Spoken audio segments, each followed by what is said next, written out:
بسم اللہ الرحمن الرحیم.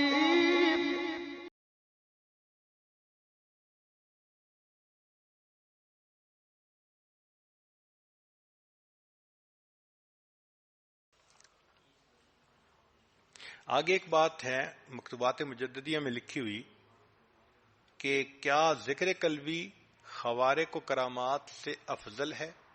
بہت پیاری بحث فرمائی ہے کہ عام جو کرامات صادر ہوتی ہیں مادی قسم کی، وہ فرماتے ہیں ان کی تو کوئی حقیقت ہی نہیں ہے، ان کی تو کوئی شریعت کی نظر میں حقیقت ہی نہیں ہے. ایسے خوارق کے عادات تو جادوگروں سے بھی صادر ہو جاتے ہیں، ہندوؤں کو بھی یہ حاصل ہو جاتی ہیں چیزیں. خوارق کے عادات کا ظاہر ہونا تو یہ کوئی انوکھی چیز تو نہیں ہے نا. مگر قلب کا زندہ ہو جانا فرماتے ہیں کہ یہ کوئی اور نہیں کر سکتا، یہ فقط اللہ والے ہی کر سکتے ہیں، اور اس میں دل کے نور کو دخل ہے. لہذا قلب کا جاری ہو جانا باقی تمام کرامتوں سے بڑی کرامت ہے.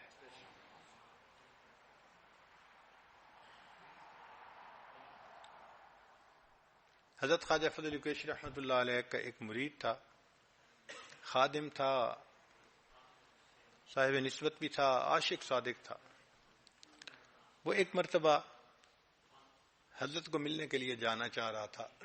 ملتان شہر دور ہے ذرا، تو وہ ریلوے اسٹیشن پر پہنچا کہ بھئی گاڑی کے ذریعے سے میں سفر طے کروں، قریب کے شہر پہنچوں. پتہ چلا کہ گاڑی تو چلی گئی. اب وہ پریشان کھڑے تھے تو ایک اور بندہ بھی ساتھ تھا. اتنے میں ایک ٹھیلا آیا.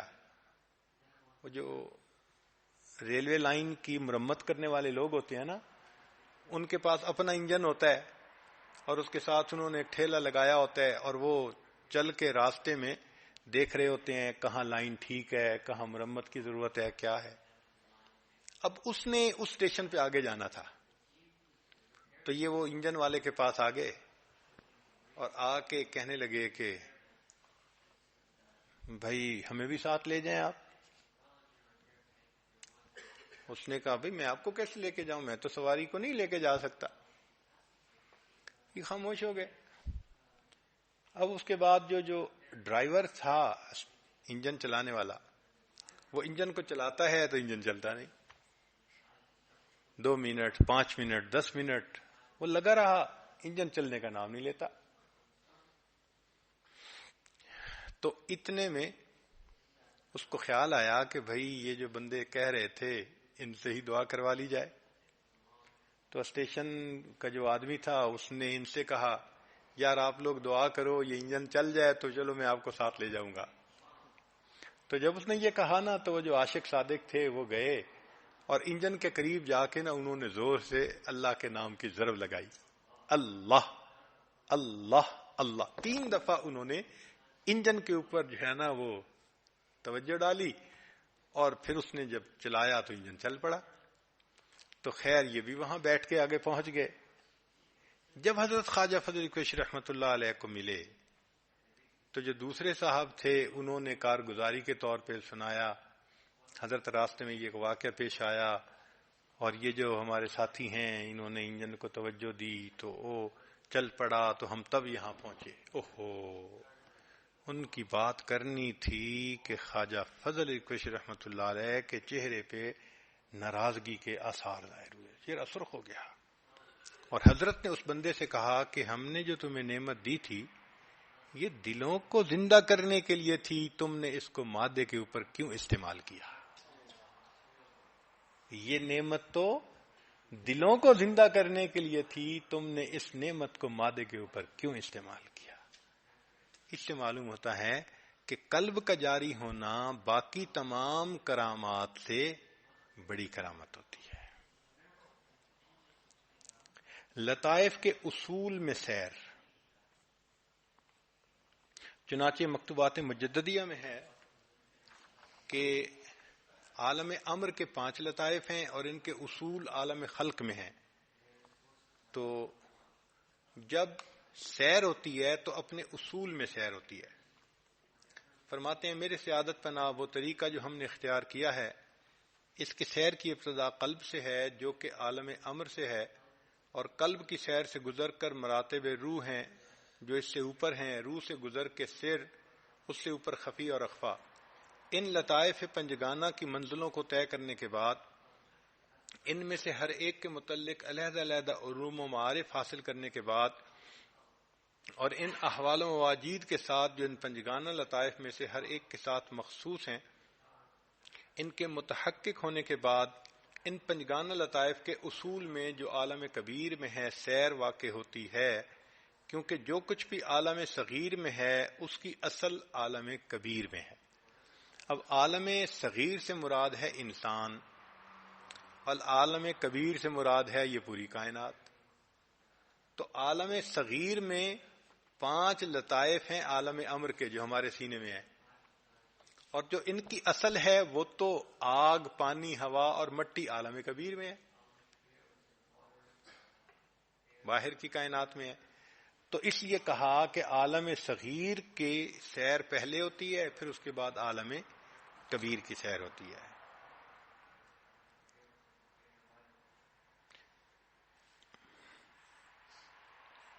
چنانچہ یہ 7 لطائف میں آخری لطیفہ سلطان الاصغار کہلاتا ہے، اور اس کا اصل نام ہے لطیفہ قالبیہ۔ قالب پورے جسم کو کہتے ہیں، تو یعنی آگے پیچھے تو مختلف جگہوں پہ ذکر کیا، اور اس جگہ پر پھر پورا جسم انسان کا جو ہے وہ ذکر کرنا شروع کر دیتا ہے، پوری باڈی ذکر کرتی ہے۔ اور اس کا مقام ہمارے مشائخ نے وسط سر رکھا ہے، سر کے درمیان میں۔ اللہ کی شان کہ ہمارے مشائخ نے کشف کی نظر سے دیکھ کے نفس کا مقام پیشانی میں رکھا، اور اب جو ماڈرن ریسرچ ہوئی ہے دماغ کے اوپر، اس میں یہ بات ثابت ہوئی ہے کہ انسان کے دماغ کا جو ماتھے کی طرف کا حصہ ہے، انسان کا تکبر، عجب، وہ سارا کا سارا معاملہ اسی کی جگہ پر وابستہ ہے، وہ جذبات وہاں پیدا ہوتے ہیں۔ تو دیکھیں سائنس کی دنیا تجربات کے ذریعے اس جگہ کا پہچان کر رہی ہے 1400 سال کے بعد، اور ہمارے مشائخ نے آج سے 1000 سال سے بھی پہلے کشف کی نظر سے پہچان کر لیا تھا کہ انسان کے اندر جو عجب تکبر ہے وہ سب کا سب پیشانی کے اندر ہے۔ حضرت مجدد ثانی رحمۃ اللہ فرماتے ہیں کہ چونکہ لطیفہ نفس پیشانی میں ہے اور نفس کو ہی تو جھکانا تھا، اس لیے اللہ نے سب سے زیادہ فرمایا کہ بندہ میرے قریب ہوتا ہے جب اپنے سر کو اس نے زمین پر ٹکایا ہوتا ہے، یعنی نفس کو پامال کیا ہوا ہوتا ہے۔ بندہ نفس کو پامال کرنے کی انتہا کرتا ہے اور اللہ اٹھانے کی انتہا کرتے ہیں۔ فرمایا الصلاۃ معراج المومن کی معراج ہے۔ اچھا، اب سائنس نے ایک چیز اور بھی بتائی کہ انسان کے دماغ میں جتنے مختلف سگنل آتے ہیں، ان کی جو تاریں ہیں وہ دائیں طرف کی بائیں طرف جاتی ہے، بائیں طرف کی دائیں طرف آتی ہے، لیکن سر کے درمیان میں وہ دونوں رستے ایک جگہ پر اکٹھے ہو جاتے ہیں، یعنی ادھر کے ادھر جا رہے ہیں، ادھر کے ادھر۔ یہ بھی اللہ کی شان ہے کہ انسان کے دائیں اعضاء کو دماغ کا بایاں حصہ کنٹرول کرتا ہے، اور دائیں اعضاء یعنی بائیں اعضاء کو دایاں حصہ کنٹرول کرتا ہے۔ تو یہ تاریں ساری کی ساری یوں رسہ بن کے اس طرف جا کر پھیلتی ہیں، اور ادھر کی تاریں رسہ بن کے، تو سر کے درمیان میں ایک جگہ ہے جہاں پورے جسم کی جو وائرنگ ہے وہ اکٹھی ہوتی ہے، اور اسی کو ہمارے مشائخ نے لطیفہ قالبیہ کہا۔ آج سائنس کی دنیا اس کو ثابت کر رہی ہے، اور ہمارے مشائخ نے کشف کی نظر سے، اللہ کے اذن سے، توفیق سے، عنایت سے اس کو پہلے سے دیکھ لیا تھا کہ پورے جسم کی جو انفارمیشن ہے وہ یہاں سے ٹریول کر رہی ہیں۔ چنانچہ مشائخ جو ہیں وہ لطیفہ قالبیہ کا سبق سر کے وسط میں انگلی رکھ کر وہاں سے کرتے ہیں، اور واقعی جب یہ لطیفہ جاری ہو جاتا ہے تو پورا جسم ذکر کرتا ہے۔ وَإِن مِّن شَيْءٍ إِلَّا يُسَبِّحُ بِحَمْدِهِ وَلَٰكِن لَّا تَفْقَهُونَ تَسْبِيحَهُ۔ جو کوئی بھی چیز ہے اللہ کا ذکر کرتی ہے۔ جب انسان اپنے پر محنت کرتا ہے تو اس کی بھی باڈی ذکر کرنا شروع کر دیتی ہے۔ اللہ اکبر کبیرہ۔ اب جب یہ ذکر ملتا ہے نا کہ انسان کے روئیں روئیں سے انگ انگ سے اللہ اللہ اللہ کی آواز آئے، صدا آئے، تو یہ بات ہی عجیب ہوتی ہے. اس لیے اس کو کہا گیا سلطان الاذکار، یعنی باقی ذکروں کا بھی یہ سردار بن جاتا ہے کہ پورا جسم ہی ذکر کر رہا ہے. سبحان اللہ، سراپا ذکر بن جاتا ہے جو ذاکر ہوتا ہے. سبحان اللہ.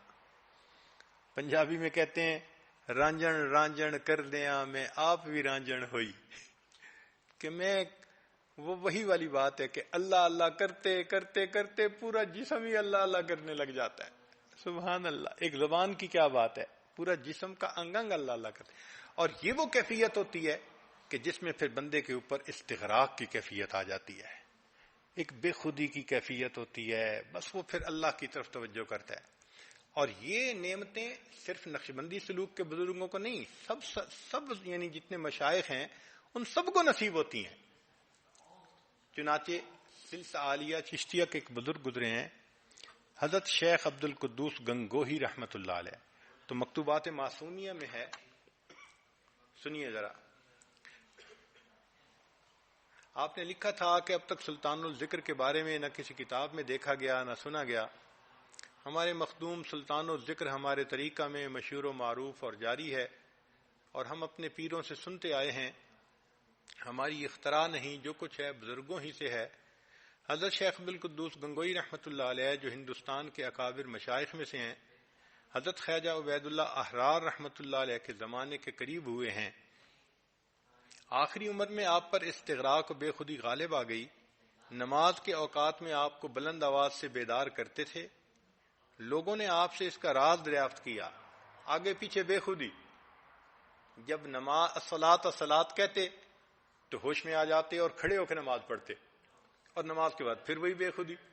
تو لوگوں نے کہا بھئی یہ کیا نشہ ہے؟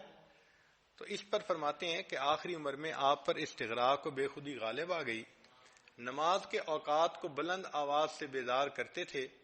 لوگوں نے آپ سے اس کا راز دریافت کیا تو آپ نے فرمایا کہ میں نے دل کو ذکر سے بہت زیادہ کوٹا ہے، یعنی ضربیں لگائی ہیں. لہذا سلطان ذکر ہر وقت غالب رہتا ہے اور مجھ سے چھین لیتا ہے. یعنی ذکر میرے اوپر اتنا غالب رہتا ہے کہ مجھ سے چھین لیتا ہے. اللہ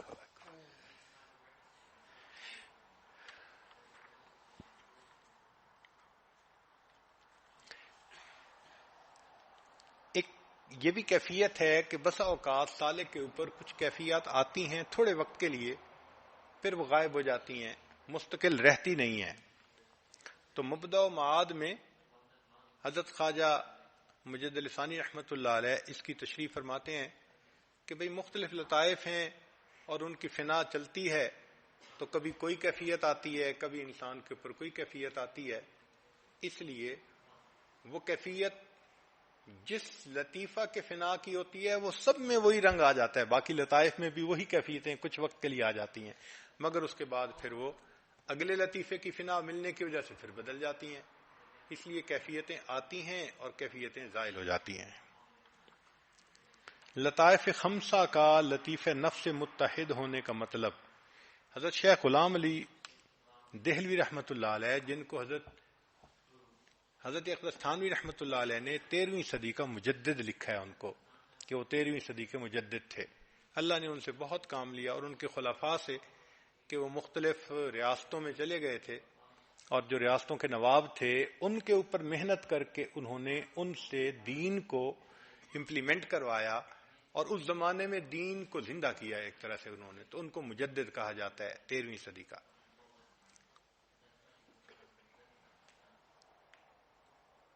ان کے ملفوظات میں ہے کہ لطائف جو ہیں ایک ہونے کا کیا مطلب ہے، تو اس کا مطلب یہ ہے کہ قلب جب جاری ہو جاتا ہے تو اس کی جب انتہا ہے وہ لطیفہ روح کی ابتدا سے جڑی ہوئی ہے، پھر روح شروع ہو جاتا ہے، پھر روح میں ترقی ہوتی ہے تو وہ پھر سر کے ساتھ جڑا ہوا ہے، پھر وہ خفی کے ساتھ، پھر وہ اخفا کے ساتھ، اور وہ نفس کے ساتھ. تو گویا یہ پانچوں لطائف بالآخر نفس کے ساتھ متحد ہو جاتے ہیں. لطائف کے ایک ہونے کا مطلب مکمل ہونا ہے. ہر لطیفے کی سیر کا یعنی لطیفہ آخر میں دوسرے کے ساتھ متحد ہے، یعنی لطیفہ قلب کی انتہا لطیفہ روح کی ابتدا سے چسپاں ہے، اور ان دونوں پر باقی لطائف کو ترتیب کر کے قیاس کرنا چاہیے. پس ہر سالک جو ایک لطیفہ طے کرتا ہے وہ دوسرے لطیفے میں قدم رکھ دیتا ہے اور اس کی سیر شروع ہوتی ہے. یعنی پہلا سبق مکمل ہوا تو دوسرے کی سیر شروع ہو گئی. لطیفہ قلب کی سیر توحید وجودی اور لطیفہ نفس کی سیر توحید شہودی. یہ ایک بڑی گہری سی بات ہے، مگر اتنا ہی بتانا کافی ہے کہ چونکہ پہلے لطیفہ قلب میں مشائخ کو بہت کمال حاصل ہوتا تھا تو ان پر کیفیت ایسی ہوتی تھی کہ ان کو ہر طرف اللہ ہی کی نشانیاں نظر آتی تھیں. تو اس وجہ سے پتوں سے ان کو ذکر سنائی دیتا تھا، اللہ کا نام نظر آتا تھا. میر درد کا شعر ہے، جگ میں آ کر ادھر ادھر دیکھا، تو ہی آیا نظر جدھر دیکھا. تو اس کو توحید وجودی انہوں نے کہہ دیا. لیکن حضرت مجدد ثانی رحمۃ اللہ علیہ نے فرمایا کہ یہ ہمہ اوست جو کہتے ہیں نا کہ سب وہی ہے، یہ ٹھیک نہیں ہے. اصل ہے ہمہ از اوست، کہ سب اسی کی طرف سے ہے، یہ خدا نہیں ہے، یہ تو مخلوق ہے. تو ہمہ از اوست، اس کا نام انہوں نے توحید شہودی دیا. تو اس کی تفصیل وہ کہتے ہیں کہ لطیفہ قلب کی فنا کی جب تکمیل ہوتی ہے تو توحید وجودی کی کیفیت بندے پر آتی ہے، لیکن جب لطیفہ نفس کی اس کو انتہا فنا مل جاتی ہے تو پھر اس کے اندر توحید شہودی کی کیفیت آ جاتی ہے اور حقیقت اس کے اوپر کھل جاتی ہے. کون سا لطیفہ فنا اور بقا سے متحقق ہوتا ہے مکتوبات مجددیہ میں؟ بھئی یوں تو فنا اور بقا ہر لطیفے کو ملتی ہے، لیکن ان تمام لطیفوں میں ایک اہمیت لطیفہ قلب کی ہے، اور قلب کی اصل جو ہے وہ لطیفہ نفس ہے.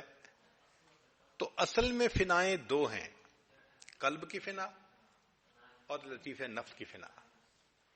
قلب کی فنا پہ انسان کو ولایت صغرا ملتی ہے اور لطیفہ نفس کی فنا پر انسان کو ولایت کبرا ملتی ہے. مگر چونکہ قلب کنیکٹڈ ہے روح نفس کے ساتھ، اس لیے کہتے ہیں کہ اصل فنا تو لطیفہ نفس کی ہی ہے. یعنی اصل مارنا تو نفس کو ہی ہوتا ہے نا. ہمارے مشائخ نے جو کہا ہے نا کہ بڑے موذی کو مارا نفس امارہ کو گر مارا، اصل مقصود تو یہی ہے کہ امارہ مطمئنہ بن جائے. تو وہ اس طرح ہے کہ لطیفہ قلب کی فنا ابتدا میں ملتی ہے، لطیفہ نفس کی فنا انتہا میں ملتی ہے. لیکن چونکہ قلب نفس کے ساتھ متعلق ہے اس لیے کہتے ہیں جی کہ اصل فنا لطیفہ نفس کی فنا ہے. اب اس بارے میں ذرا عبارت سن لیجئے امام ربانی حضرت مجدد ثانی نے. اگر کہا جائے کہ باطن کے لطائف بکثرت ہیں، کیا وہ سب کے سب فنا اور بقا کے ساتھ متحقق ہیں؟ ہم کہتے ہیں کہ وہ لطیفہ جو فنا و بقا سے متحقق ہوتا ہے وہ لطیفہ نفس ہے، جو اصل میں انسان کی حقیقت ہے، جس کی طرف قول انا سے اشارہ کیا جاتا ہے. پس یہی نفس امارہ ابتدا میں برائی کی طرف بلانے والا اور آخر میں مطمئنہ ہو جاتا ہے، اور اس طرح ابتدا میں وہ حق جل شانہ کی دشمنی پر قائم ہوتا ہے، انتہا میں حق تعالی سے راضی ہو جاتا ہے، اور یہی بروں میں سب سے برا اور پھر نیکوں میں سب سے نیک بن جاتا ہے. سبحان اللہ. اس کی شرارت ابلیس کی شرارت پر سبقت لے گئی، اور اس کی نیکی اہل تسبیح و تقدیس یعنی ملائکہ کی نیکی سے بھی آگے بڑھ گئی. تو بگڑ جائے تو شیطان سے برا اور سنور جائے تو فرشتوں سے بھی اونچا.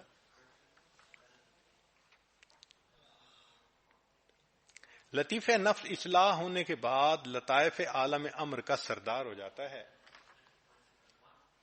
ہاں، یہ ایک عبارت حضرت نے لکھی ہے، ذرا دلچسپ ہے، سنیے گا کہ لطیفہ نفس سب سے برا ہوتا ہے، لیکن جب اس کی اصلاح ہو جاتی ہے تو سب لطیفوں کا سردار وہی بن جاتا ہے.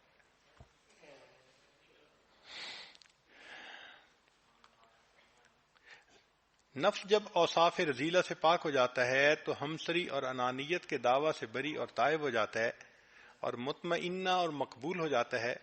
اور آیت کریمہ ربنا اخرجنا من حال هذه القرية الظالم اهلها کہ مقتضا کے مطابق اپنی جگہ چھوڑ دیتا ہے اور گناہ کی زمین سے ہجرت کر جاتا ہے اور نیکوں کی ہمسائیگی جو کہ عالم امر کے لطائف ہیں اختیار کر لیتا ہے.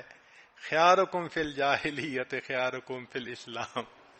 سبحان اللہ. ہمارے مشائخ کی یہ عجیب خوبصورت بات ہے کہ جو بات بھی ہوتی ہے تو حدیث سے اس کی سند کہیں نہ کہیں سے ضرور لے آتے ہیں.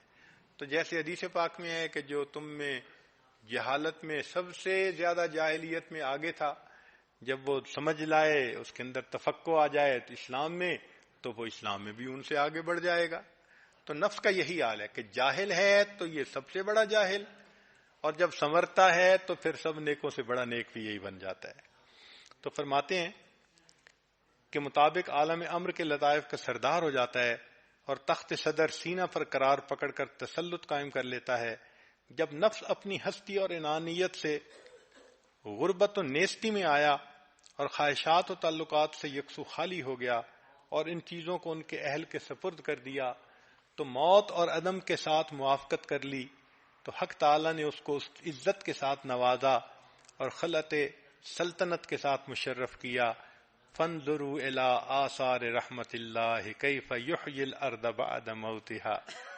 اس وقت اوصاف ذمیمہ و اخلاق سیئہ کی بجائے اوصاف حمیدہ اخلاق حسنہ اس کو عطا ہو جاتے ہیں، اور اس سے نیکی کے سوا اور کوئی چیز ظاہر نہیں ہوتی. وہ حق کی طرف بلاتا ہے. فَأُولَٰئِكَ يُبَدِّلُ اللَّهُ سَيِّئَاتِهِمْ حَسَنَاتٍ وَكَانَ اللَّهُ غَفُورًا رَحِيمًا. اب تک تو ہم یہی سمجھتے رہے کہ صرف گناہ جو ہے وہ نیکیوں میں بدلتے ہیں. حضرت فرماتے ہیں اس میں یہ بھی اشارہ ہے کہ اللہ تعالیٰ پھر جو نفس جیسا گناہ گار ہوتا ہے اس کو پھر اچھا بنا کے نیکوں کا سردار بنا لیتے.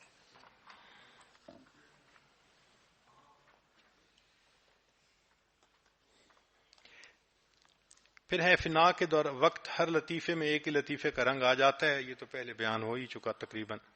آخری بات، چونکہ مجلس آج ذرا لمبی ہو گئی، ایک نقطہ، نماز کے دوران لطائف کا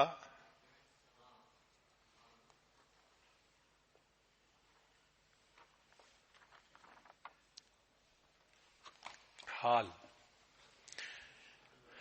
دستور تو یہ ہے کہ نماز میں انسان ذکر کی طرف متوجہ نہ ہو، ذات کی طرف متوجہ ہو، کیونکہ ذکر جو ہے وہ نیچے کا درجہ ہے اور وہ غائب کے لیے کیا جاتا ہے، لیکن مشاہدہ تو حاضر کا ہوتا ہے، اور نماز میں تو مشاہدے کی کیفیت ہوتی ہے نا، اس لیے ذکر کی بجائے ذات کی کیفیت.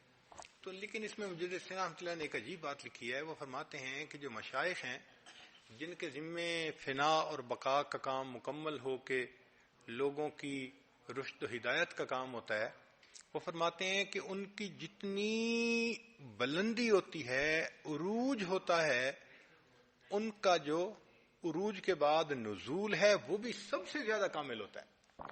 سب سے زیادہ اتنا نزول ہو جاتا ہے کہ عام بندہ محسوس بھی نہیں کر سکتا کہ یہ عام بندہ ہے یا کوئی اور ہے. اور اس پر وہ دلیل دیتے ہیں کہ نبی علیہ السلام کا عروج سب سے زیادہ تھا اور آپ صلی اللہ علیہ وسلم کا نزول بھی کائنات میں سب سے کامل تھا. اس لیے تو کافر کہتے تھے ما لہذا الرسول یاکل الطعام ویمشی فی الاسواق، یہ کیسے رسول ہیں، کھانا کھاتے ہیں، راستوں میں چلتے ہیں. ان کو نبی علیہ السلام کی زندگی بالکل عام نظر آتی تھی. وہ فرماتے ہیں اصل میں بلندی یہ ہوتی ہے کہ ظاہر بالکل عالم اسباب کے مطابق ہو مگر باطن ہر وقت اللہ کے ساتھ جڑا ہوا. تو وہ یہ سمجھنے نہیں تھے، وہ تو ظاہر بھی لوگ تھے، وہ صرف ظاہر کو دیکھتے تھے. اس لیے باہر سے لوگ آتے تھے تو ان کو آ کے پوچھنا پڑتا تھا من منکم محمد، بھئی آپ میں سے اللہ کے رسول صلی اللہ علیہ وسلم کون ہے. اتنی ظاہر کی زندگی عام زندگی تھی، مگر بات اس کی وجہ کیا تھی کہ جتنا عروج کامل تھا اتنا ہی نزول کامل تھا. اب وہ فرماتے ہیں جب اتنا نزول کامل ہو تو پھر ایسے بندے کی نماز کے وقت توجہ اللہ اور کیسے ہوگی بھائی. تو وہ فرماتے ہیں کہ جو فرائض ہیں اور سنن ہیں اس میں 6 کے 6 لطائف جو ہوتے ہیں نا، 5 عالم امر کے اور 6 لطیفہ نفس، یہ سب کے سب لطائف کی پرواز اونچی ہو جاتی ہے. اس لیے ان مشائخ کے اوپر نماز کے اندر ایک کیفیت ہوتی ہے جیسے کہ تحریمہ سے پہلے کوئی اور جہان تھا اور تحریمہ کے بعد کوئی اور جہان ہوتا ہے. ہاں وہ کہتے ہیں کہ نفل میں یہ کیفیت نہیں ہوتی، نفل میں صرف ایک لطیفے کو عروج ملتا ہے اور اس لطیفے کو لطیفہ قلب کہتے ہیں، مگر ایک لطیفے کی تو عروج رہتا ہی ہے. اس لیے نبی علیہ الصلوۃ والسلام فرمایا کرتے تھے قرۃ عینی بالصلاۃ، میری آنکھوں کی ٹھنڈک نماز میں ہے. چونکہ اللہ کے حبیب صلی اللہ علیہ وسلم رشد و ہدایت کا کام کرتے تھے، مگر آپ فرماتے تھے کہ رشد و ہدایت کا کام تو ہے کہ اللہ کا حکم ہے، مگر اللہ سے محبت والا بھی تو معاملہ ہے نا. تو وہ جو مشاہدہ ہے، فرماتے تھے میری آنکھوں کی ٹھنڈک تو اس میں ہے کہ مجھے میرے محبوب حقیقی کا مشاہدہ نصیب ہو جائے. تو اس لیے نماز میں پرواز سے متعلق کچھ باتیں تھیں جو اس وقت آپ کے سامنے کر دی گئیں. اللہ رب العزت ہمیں یہ باطن کی نعمتیں عطا فرمائے، کال میں رہنے کی بجائے اللہ ہمیں حال عطا فرما دے. وآخر دعوانا ان الحمد للہ رب العالمین. سبحان ربی العلی وہاب اللہم صلی علی سیدنا محمد وعلی آل سیدنا محمد وبارک. کریم آقا، ہم آپ کے عاجز مسکین بندے ہیں، ہمارے گناہوں کو معاف فرما، خطاؤں سے درگزر فرما، عیبوں کی پردہ پوشی فرما. کریم آقا، ہمارے دلوں کو جاری فرما، ہمارے دلوں کو زندہ فرما، ہمارے دلوں کو ذاکر فرما. اللہ ہمارے دلوں کو اپنی محبت سے لبریز فرما. میرے مولا، مردہ ہیں، ہمیں زندہ فرما دیجئے. اللہ گناہوں سے بھرے پڑے ہیں، ہمیں گناہوں سے پاک فرما دیجئے. اپنی محبت کی بھیک عطا فرما دیجئے. اللہ ہم پر صدقہ و خیرات فرما دیجئے. اللہ صدقہ و خیرات فرما دیجئے. اللہ صدقے میں اپنی محبت دے دیجئے.